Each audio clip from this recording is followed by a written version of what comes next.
నమస్తే, welcome to good health. Menopause symptoms ఎలా ఉంటాయి, మెనోపాజ్ టైంలో ఫేస్ చేసే కాంప్లికేషన్స్ ఏంటి, ఈ కండిషన్లో తీసుకోవాల్సిన జాగ్రత్తలు ఏంటి, మెనోపాజల్ సిండ్రోమ్స్ వాటి ట్రీట్మెంట్స్ గురించి మనకు తెలియజేయడానికి మనతో పాటు స్టూడియోలో ఉన్నారు Homeo Care International doctor Sabitha గారు. నమస్తే మేడం. సో అసలు మెనోపాజ్ అనేది ఏ ఏజ్లో వస్తుందంటారు? Yes, correct age for menopause వచ్చేసి మనకి 45 to 50 అని చెప్పుకోవచ్చు. సో ఇక్కడ మనకి 43 నుంచి కూడా పెరిమెనోపాజల్ సిమ్టమ్స్ కనిపించే అవకాశం ఉంటుంది. అండ్ ఇందులో మనకి కొంతమందికి ఎర్లీ మెనోపాజ్ అని చెప్పుకోవచ్చు, లేదా కొంతమందికి యూజువలీ 35 ఏజ్ గ్రూప్లో కూడా మనకి మెనోపాజ్ సిమ్టమ్స్ కనిపించినప్పుడు ఎర్లీ మెనోపాజ్ అని చెప్పుకుంటూ ఉంటాం. సో 35 to 40 ఈ మధ్య కాలంలో, అంటే యూజువలీ యంగ్ ఏజ్లో పీసీఓడితో బాధపడే వాళ్ళల్లో ఎక్కువ మట్టుగా ఎర్లీ మెనోపాజ్ సిమ్టమ్స్ కూడా చాలా ఎక్కువగా కనిపిస్తుంది. అలా ఎర్లీ మెనోపాజ్ కనిపించినప్పుడు వెయిట్ గెయిన్ ఒకటి చాలా ఉండేటువంటి అవకాశం ఉంటుంది. అలాగే హార్మోనల్ ఇంబ్యాలెన్సెస్ వల్ల కొద్దిపాటిగా యాంగ్జైటీ సిమ్టమ్స్ కానివ్వండి, లేకపోతే కొంతమందిలో థైరాయిడ్ సిమ్టమ్స్ కానివ్వండి, because of sedentary life style అని చెప్పుకోవచ్చు.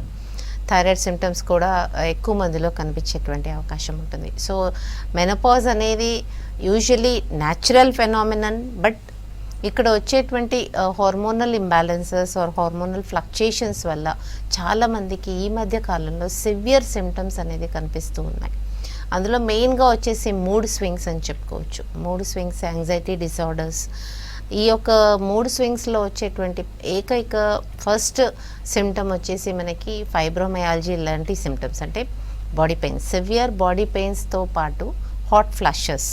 ఈ హాట్ ఫ్లాషెస్ అనేది ఎంత సివియర్గా కనిపిస్తూ ఉంటుందంటే ఈవెన్ స్లీప్ డిసార్డర్ కూడా ఉండేటువంటి అవకాశం ఉంటుంది. అంటే ఇక్కడ మనకి hot flashes not only face, neck, ఎక్కువ మందికి ఫేస్, నెక్లో కనిపించే అవకాశం ఉంటుంది. కొంతమందికి బాడీ అంతా కూడా కనిపించేటువంటి అవకాశం ఉంటుంది. ఇక్కడ మనకి హాట్ ఫ్లాషెస్ విత్ సివియర్ స్వెట్టింగ్స్ అని చెప్పుకోవచ్చు.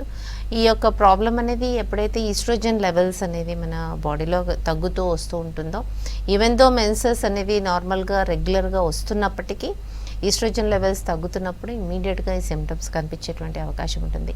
నిద్ర కూడా కొంతమందిలో డిస్టర్బ్ అయ్యేటువంటి అవకాశం కనిపిస్తూ ఉంటుంది. Anxiety disorder, mood swings, depression, ఇలాంటివి కాకుండా మనకి మెయిన్గా వెయిట్ గెయిన్ అనేది కొంతమందిలో, సెడెంటరీ లైఫ్ స్టైల్లో ఉన్న వాళ్ళకు కూడా కొద్దిపాటిగా హార్మోనల్ చేంజెస్ వల్ల హైపోథైరాయిడ్ చేంజెస్, ఫ్లక్చుయేషన్స్ కనిపించేటువంటి అవకాశం ఉంటుంది. సో ఇక్కడ మెయిన్గా మెనోపాజల్ సిండ్రోమ్ అని మనం చెప్పుకున్నట్టయితే కనుక sleep disorders, anxiety disorders, mood disorders, అలాగే డిప్రెషన్, సివియర్ బాడీ పెయిన్స్, ఇవన్నీ ఒక న్యాచురల్గా వచ్చేటువంటి సిమ్టమ్స్ అయినప్పటికీ సివియారిటీ బట్టి, అంటే కొంతమందిలో సివియారిటీ అనేది నార్మల్ యాక్టివిటీ వాళ్ళు చేసుకోలేకపోవడం, నార్మల్గా వాళ్ళ day to day routines disturb అయిపోయినటువంటి కేసెస్లో మాత్రం ఖచ్చితంగా ట్రీట్మెంట్ తీసుకోవాల్సినటువంటి పరిస్థితి.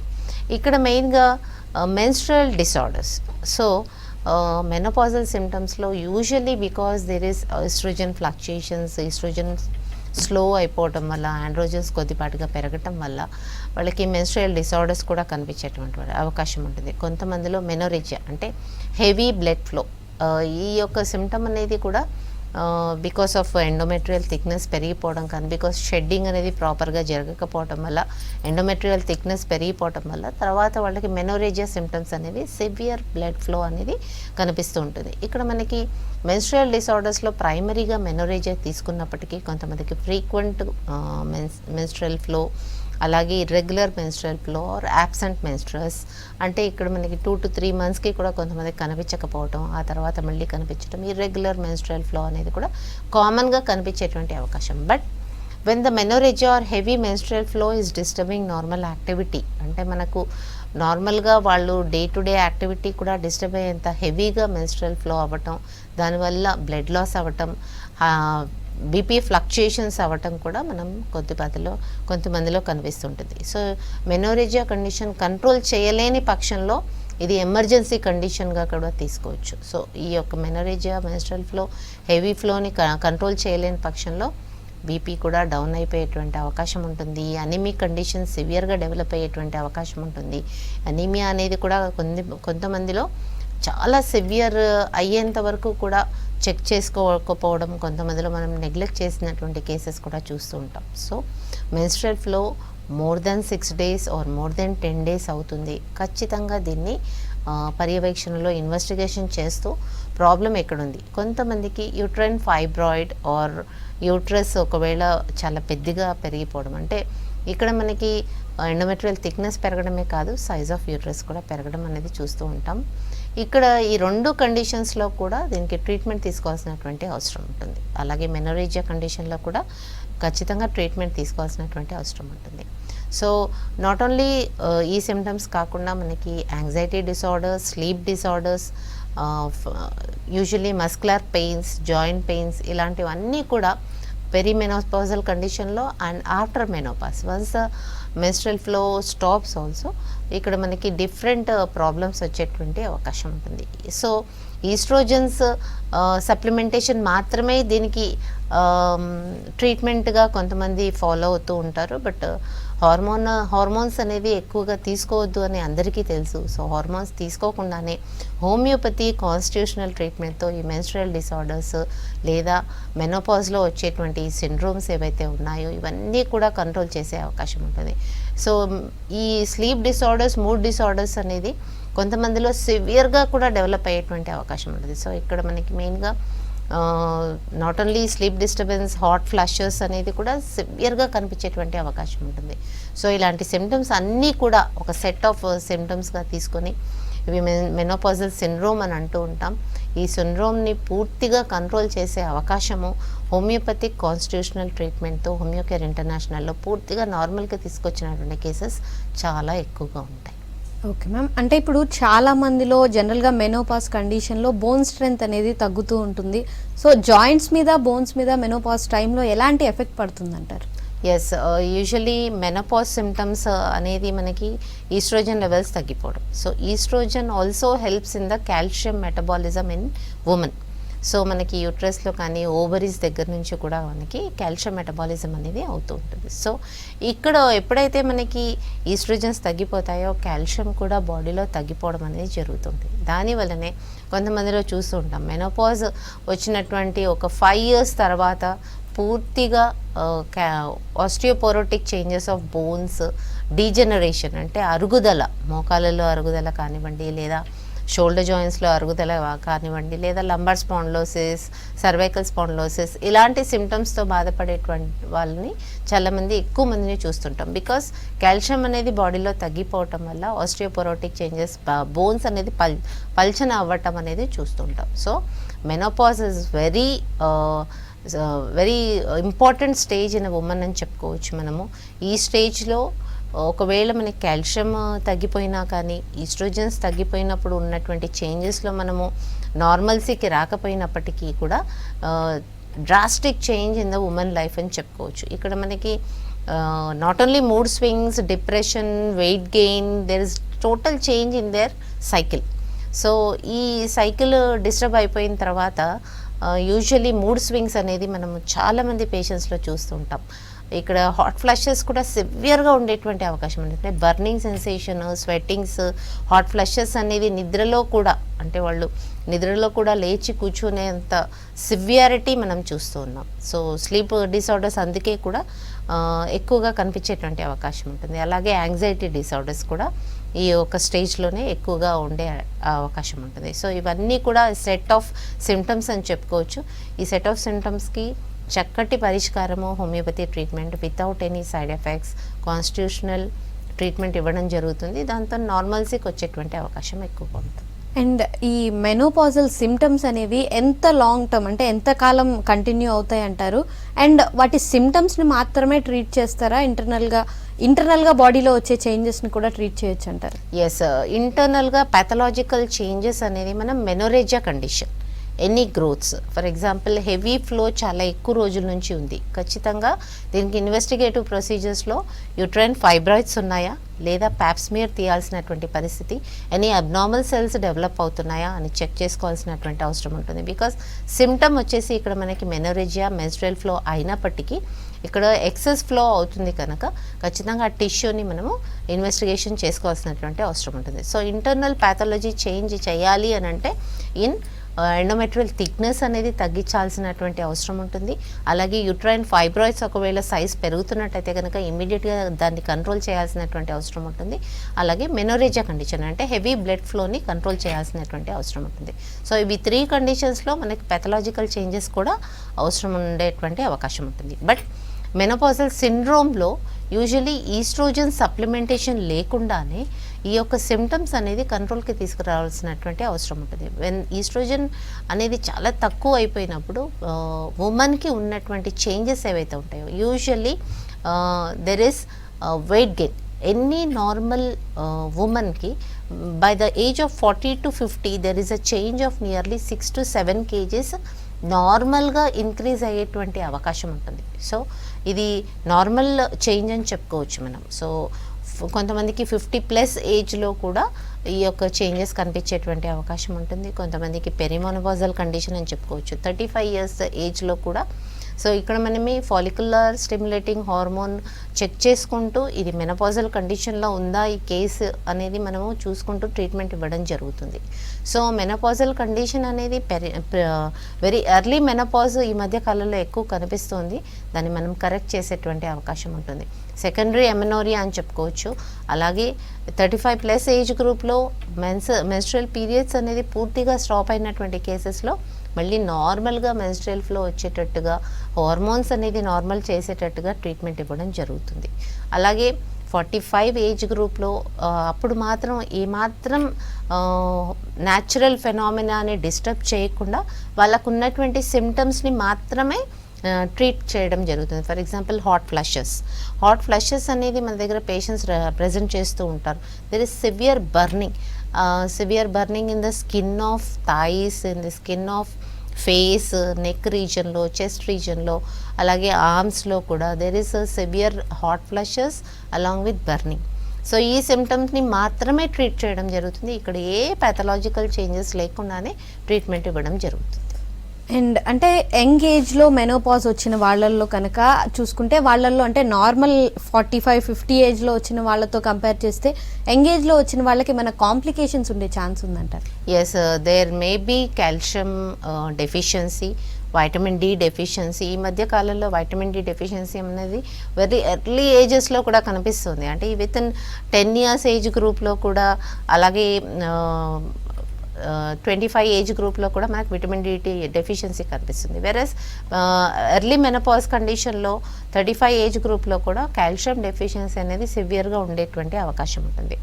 అలాగే వాళ్ళకు ఉండేటువంటి సిమ్టమ్స్లో వెయిట్ గెయిన్ అయ్యే అవకాశం ఉంటుంది. Weight gain as soon as weight gain అవుతూ ఉన్న వెంటనే there is rise in cholesterol levels, triglycerides కానీ కొలెస్ట్రాల్ లెవెల్స్ కానీ పెరిగేటువంటి అవకాశం ఉంటుంది. అలాగే హైపర్ టెన్షన్ అంటే ఎప్పుడైతే కొలెస్ట్రాల్ లెవెల్స్ అనేది ట్రైగ్లిజరైడ్స్ లెవెల్స్ అనేది 250+ కనిపిస్తున్న వెంటనే there is every chance that patient may enter into hypertension, అంటే బీపీ రేజ్ అవ్వడం అనేది కనిపించేటువంటి అవకాశం ఉంటుంది. అలాగే కొలెస్ట్రాల్ లెవెల్స్ అలాగే హైపర్ టెన్షన్ 140-90 రేంజ్లో ఎప్పుడైతే మనకి 4 to 5 years ఆర్ ఉన్నట్టయితే కనుక ఇమ్మీడియట్గా డయాబెటీస్ వచ్చేటువంటి అవకాశం ఉంటుంది. So these are the reasons. అంటే కొలెస్ట్రాల్ లెవెల్స్ ఎప్పుడైతే రేజ్ అవుతాయో, అలాగే వెయిట్ గెయిన్ ఎప్పుడైతే అవుతుందో ఖచ్చితంగా ఇవన్నీ కూడా హైపర్ టెన్షన్ కానీ డయాబెటీస్ కానీ అటాక్ అయ్యేటువంటి అవకాశాలు ఎక్కువగా కనిపించేటువంటి కేసెస్ చూస్తూ ఉంటాం. సో మెనోపాజ్ ఒకవేళ కంట్రోల్ చేయనట్టయితే కనుక వెయిట్ గెయిన్ కానివ్వండి, లేదా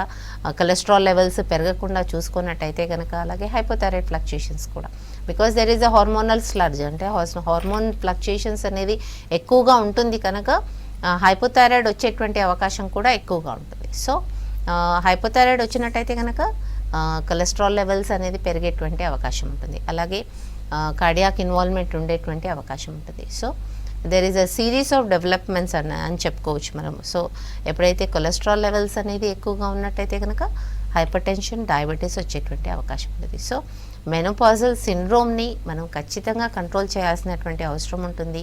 అలాగే కొంతమందికి ఎంత ఎక్సర్సైజ్ చేసినా, ఎంత డైట్ కంట్రోల్ చేసినా ఈ యొక్క పెయిన్స్ కానివ్వండి, హాట్ ఫ్లషెస్ కానివ్వండి, వెయిట్ గెయిన్ కానివ్వండి చాలా సివియర్గా ఉండేటువంటి అవకాశం ఉంటుంది. అంటే ఏవైనా క్రోనిక్ కండిషన్స్ ఉన్న వాళ్ళల్లో ఏమన్నా ఈ మెనోపాజ్ టైంలో కొంచెం ఎక్కువ కాంప్లికేషన్స్ ఉండే అవకాశం ఉందండి? ఎస్, ఖచ్చితంగా. సో పీసీఓడితో బాధపడే వాళ్ళలో, హైపోథైరాయిడ్తో బాధపడే వాళ్ళలో ఈ యొక్క మెనోపాజల్ సిమ్టమ్స్ అనేది సివియర్గా ఉండేటువంటి అవకాశం ఉంటుంది. యాజ్ యూజువల్ ఎనీ న్యాచురల్ ఉమెన్కి 40+ ఏజ్ నుంచి కూడా 55 వరకు కూడా there is a steep rise in the weight gain.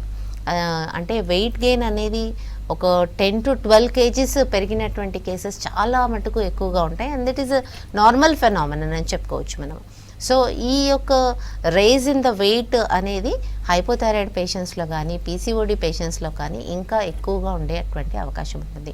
Even though they are taking care of their diet, అలాగే వాళ్ళు చాలా చక్కగా ఎక్సర్సైజ్ చేస్తున్నప్పటికీ వాళ్ళకు వచ్చేటువంటి రిజల్ట్ అనేది కాన్స్టెంట్గా ఉండేటువంటి అవకాశం ఉంటుంది. Because there is a estrogen decrease and there is a rise in androgens. ఇలా ఆండ్రోజన్స్ పెరిగిన వెంటనే వెయిట్ గెయిన్ అనేది కూడా సివియర్గా ఉండేటువంటి అవకాశం ఉంటుంది. సో ఈ యొక్క ఏజ్ గ్రూప్లో అంటే 35 to 55 ఏజ్ గ్రూప్లో వెయిట్ గెయిన్ అవ్వడం అనేది సర్వసాధారణం అయినప్పటికీ అది చాలా ఖచ్చితంగా హార్మోనల్ ఇంబ్యాలెన్సెస్ లేకుండా చూసుకోవడం అనేది చాలా ఇంపార్టెంట్. అండ్ ఎక్కువ మందిలో జనరల్గా ఆడవాళ్ళలో కాల్షియం డెఫిషియన్సీ అనేది ఎక్కువగా చూస్తుంటాం. అండ్ అది కూడా మెనోపాజ్ టైంలో ఎఫెక్ట్ చేస్తుంది అంటున్నారు. కాబట్టి జనరల్గా మెన్స్ట్రువల్ టైంలో కాల్షియం టాబ్లెట్స్ అవి తీసుకోవడం, కాల్షియం పరంగా జాగ్రత్తలు తీసుకోవడం ఎంతవరకు ఇంపార్టెంట్ అంటారు? ఎస్, కాల్షియం సప్లిమెంటేషన్ అనేది ప్రతి పేషెంట్కి వెరీ పర్టికులర్ అని చెప్పుకోవచ్చు. సో ఒక పర్సన్కి కాల్షియం డెఫిషియన్సీ ఉందా లేదా, విటమిన్ డి డెఫిషియన్సీ ఉందా లేదా అని చెక్ చేసిన తర్వాతనే సప్లిమెంటేషన్ ఇవ్వాల్సినటువంటి అవసరం ఉంటుంది. యూజువల్లీ ఎనీ పర్సన్ వాళ్ళకు కావాల్సినటువంటి కాల్షియంని వాళ్ళు తీసుకునేటువంటి ఆహారంలోనే వాళ్ళు తీసుకోవాల్సినటువంటి అవసరం ఉంది. బికాస్ న్యాచురల్ ఫుడ్స్లో మనకి కాల్షియం ఉండేటువంటి ఆహారంని తీసుకోవాల్సినటువంటి అవసరం ఉంటుంది.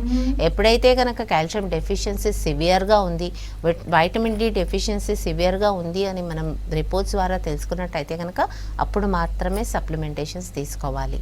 ఒకవేళ కాల్షియం అనేది కానీ విటమిన్ డి కానీ ఎక్కువగా తీసుకున్నట్టయితే కనుక దానికి వేరే కాంప్లికేషన్స్ వచ్చేటువంటి అవకాశం ఉంటుంది. Very primary and very concerning complication వచ్చేసి stones formation in the kidneys అని చెప్పుకోవచ్చు. సో కాల్షియం సప్లిమెంటేషన్ స్టోన్స్ ఫార్మేషన్కి ప్రైమరీ కాజ్ వచ్చేసి కాల్షియం సప్లిమెంటేషన్. సో ఎవరికైతే అవసరం ఉందో వాళ్ళు మాత్రమే కాల్షియం సప్లిమెంటేషన్ తీసుకోవాలి.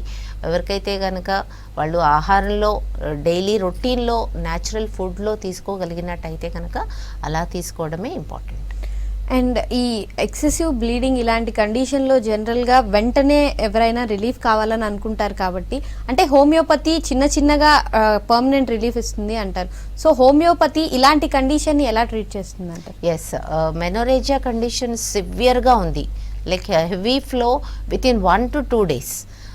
2 daysలో చాలా బ్లడ్ లాస్ అవుతుంది. ఖచ్చితంగా అది ఎమర్జెన్సీ కండిషన్ అని చెప్పుకోవచ్చు.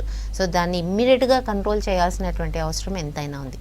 But there is a regular natural ఫెనామినన్లో ఎవ్రీ మంత్లో వాళ్ళకి హెవీ ఫ్లో అనేది కనిపించేటువంటి అవకాశం ఉంటుంది. అంటే like for example woman suffers for 10 days or 12 days in a month with severe bleeding. ఇలాంటి కేసెస్లో ఈవెన్ దో మెనోరేజియా కంట్రోల్ అవుతున్నప్పటికీ again in the next month she will be facing same problem. అలాంటి కండిషన్లో ఈ యొక్క మెనోరేజియా కండిషన్ని పూర్తిగా కంట్రోల్కి తీసుకురావచ్చు homeopathy constitutional ట్రీట్మెంట్తోని. So ఈ యొక్క హెవీ ఫ్లోని కంట్రోల్ చేస్తూ, అలాగే తనకి హెవీ ఫ్లో రావడానికి కారణాలు ఏంటి, if there is any infection like adenomyotic changes, endometriotic changes కూడా కనిపిస్తూ ఉంటాయి ఈ స్టేజ్లో. అలాగే యూట్రైన్ ఫైబ్రాయిడ్స్ ఏమైనా ఉన్నాయా చూసుకోవాల్సినటువంటి అవసరం ఉంటుంది. అలాగే there is any vaginal infection, ఇలాంటివన్నీ కూడా చూసుకున్నట్టయితే కనుక కొంతమంది ల్యూకోరియా అంటే వైట్ డిశ్చార్జ్తో బాధపడుతుంటారు. సో ఇలాంటి కండిషన్స్లో ఎవ్రీ 40+ ఏజ్ గ్రూప్ వాళ్ళు ఉమెన్ అనేది ఖచ్చితంగా ప్యాప్స్మియర్ చేసుకోవాల్సినటువంటి అవసరం ఉంటుంది. సో హెవీ ఫ్లో ఉన్నా లేకపోయినా కానీ ప్యాప్స్మియర్ అనేది 40+ ఏజ్ గ్రూప్లో రెగ్యులర్గా చేసుకోవాల్సినటువంటి అవసరం ఉంది. అలాగే హెవీ బ్లీడింగ్ ఉన్న వాళ్ళకి ఎవ్రీ 6 months ఈ టెస్ట్ చేసుకోవాల్సినటువంటి అవసరం ఉంటుంది. అండ్ ఆఫ్టర్ మెనోపాజ్ ఉమెన్ బాడీలో ఎలాంటి చేంజెస్ చూస్తారంటారు? Yes, there is a lot of change. ఇక్కడ మనకి మెనోపాజ్ అయిపోయిన తర్వాత ఆండ్రోజన్స్ అనేది పెరగటం వల్ల there will be change in the shape of the body, weight increase, అలాగే కొంతమందిలో ఇంతకుముందు చెప్పుకున్నట్టు కొలెస్ట్రాల్ ఇంక్రీజ్, అంటే కొంతమందికి లిపిడ్ ప్రొఫైల్ చేసినట్టయితే కనుక heavy rise in the cholesterols కూడా కనిపించేటువంటి అవకాశం ఉంటుంది. సో ఈ కొలెస్ట్రాల్ లెవెల్స్ ఎప్పుడైతే రైజ్ అవుతాయో there is increase in the hypertension, there is increase in the diabetic levels, ఇవన్నీ కూడా చూసుకోవాల్సినటువంటి అవసరం ఉంటుంది. సో రెగ్యులర్గా ఎక్సర్సైజ్ చేస్తూ రెగ్యులర్గా వెయిట్ మెయింటైన్ చేసినప్పటికీ because of hormonal fluctuations weight gain అయ్యేటువంటి మెనోపాజల్ కండిషన్ని homeopathy without any side effects constitutional treatment ఇచ్చినట్టయితే కనుక నార్మల్కి వచ్చేటువంటి అవకాశం ఉంటుంది. అండ్ ఎక్కువ మందికి ఉన్న ఇంకొక ప్రాబ్లం, జనరల్గా మెనోపాజ్కి పీసీఓడి కూడా ఒక one of the main reasons అంటున్నారు. కాబట్టి పీసీఓడి ఒకసారి వస్తే ఇంకా మళ్ళీ పోదు అనేది చాలా మందికి ఉన్న డౌట్, అది ఎంతవరకు కరెక్ట్ అంటారు? No, PCOD is just like diabetes. డయాబెటీస్లో ఎట్లయితే మనకి బ్లడ్లో లిపోప్రోటీన్స్ పెరిగిన తర్వాత ఇన్సులిన్ రెసిస్టెన్స్ పెరగటం అట్లా ఉంటుందో, పీసీఓడిలో కూడా లిపోప్రోటీన్స్ పెరిగినప్పుడు, అంటే వాళ్ళు తీసుకునేటువంటి ఆహారంలో లిపోప్రోటీన్స్ ఎక్కువ ఉన్నప్పుడు ఇన్సులిన్ రెసిస్టెన్స్ పెరుగుతుంది, దానివల్లనే పీసీఓడి పెరిగేటువంటి అవకాశం ఉంటుంది. సో ఇక్కడ రెండు కండిషన్లో కూడా పీసీఓడిని కంట్రోల్ చేయాల్సినటువంటి కండిషన్ వచ్చినట్టయితే కనుక, ఒకవేళ ఆల్రెడీ పెథలాజికల్ చేంజెస్ వచ్చేసాయి, అల్ట్రాసౌండ్ స్కాన్లో there is lot of immature follicles in the ovaries, ఇలాంటి కండిషన్ని హోమియోపతిక్ ట్రీట్మెంట్తో పూర్తిగా నార్మల్కి తీసుకొచ్చినటువంటి కేసెస్ చాలా ఉన్నాయి. 90% కేసెస్లో పీసీఓడిని నార్మల్కి తీసుకొచ్చినటువంటి కేసెస్ ఉన్నాయి. But anyways, just like diabetes, PCOD కూడా ఒకవేళ అన్కంట్రోల్డ్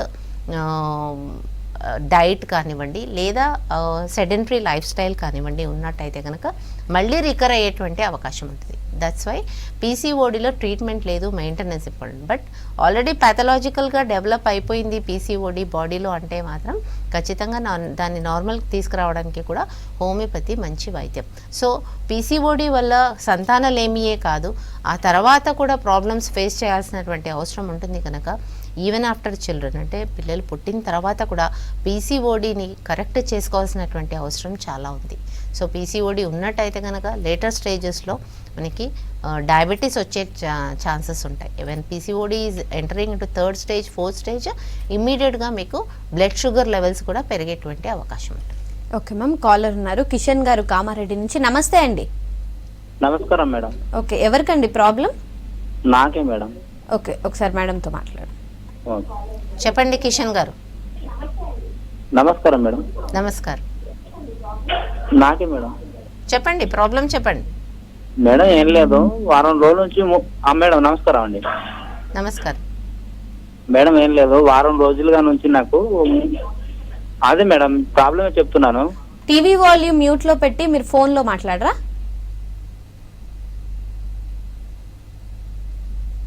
ఓకే మ్యామ్, కట్ అయిపోయింది.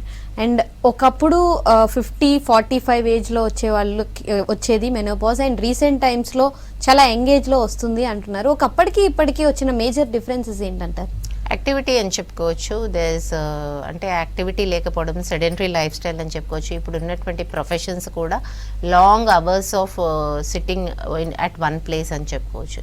ఈవెన్ స్టూడెంట్స్ కానివ్వండి లేదా ఎర్లీ ఏజ్ గ్రూప్స్లో కానివ్వండి, 15 years ఏజ్ గ్రూప్ లోపల కూడా పీసీఓడితో, ఇర్రెగ్యులర్ మెన్స్ట్రల్ సైకిల్స్తో, హార్మోనల్ ఇంబ్యాలెన్సెస్తో బాధపడేటువంటి టీనేజర్స్ని చూస్తూ ఉన్నాం. అలాగే 20+ ఏజ్ గ్రూప్లో ఉన్నటువంటి వాళ్ళు కన్సీవ్మెంట్ ప్రాబ్లమ్స్ వస్తూ ఉన్నాయి, హైపోథైరాయిడ్, పీసీఓడి, ఇలాంటివి కూడా చాలా ఎక్కువ పర్సంటేజ్ ఆఫ్ పీపుల్కి అటాక్ అవుతుంది అని చెప్పుకోవచ్చు.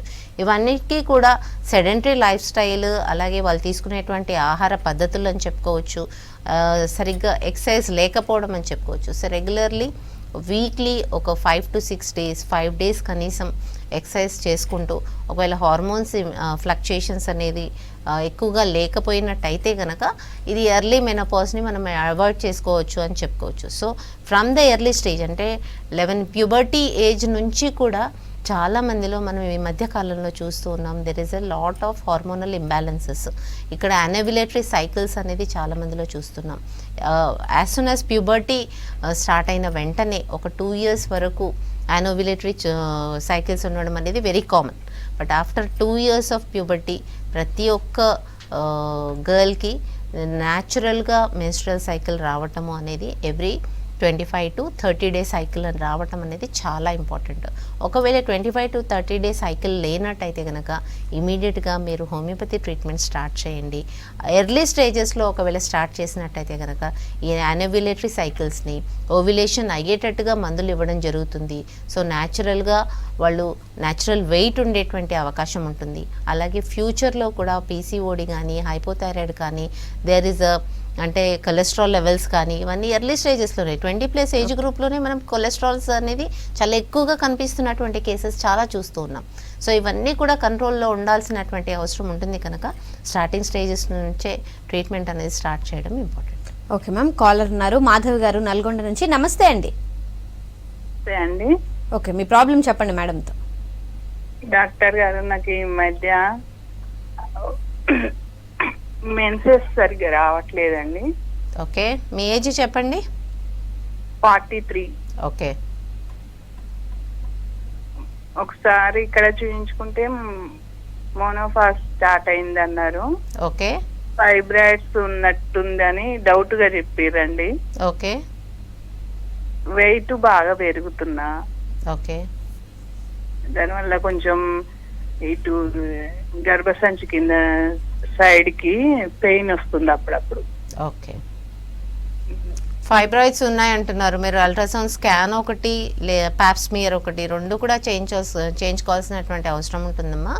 అలాగే మీకు మెన్సెస్ రాకపోవడమే కాకుండా ఏమైనా హెవీ ఫ్లో అట్లా ఏమైనా ఉన్నాయా?